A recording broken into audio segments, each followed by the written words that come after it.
how to use move command to move files in Windows command. Here I'm in this folder. I'm gonna call command line and I'm gonna put it aside on the left here.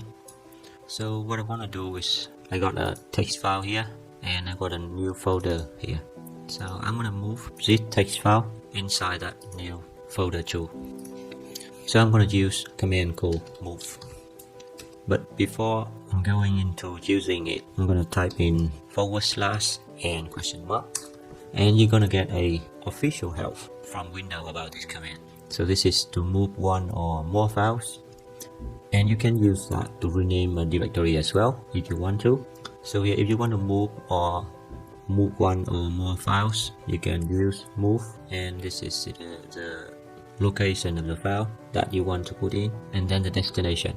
That is for moving files. But if you want to rename a directory, you use the same but put in the same directory.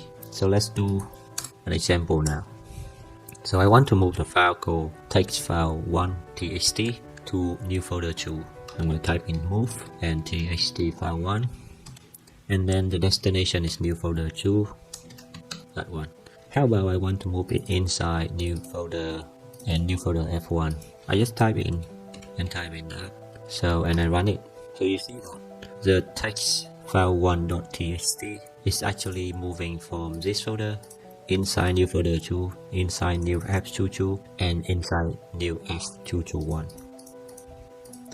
And we know that we actually can use move command to rename a folder. So here we got a folder called references, or folder called new folder.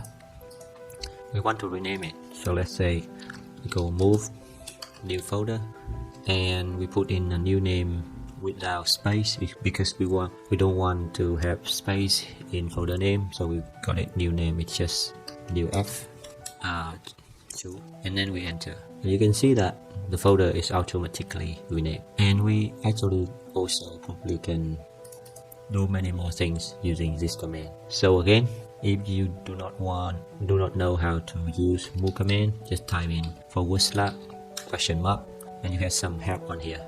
And that's it. Is how to use move command in Windows command.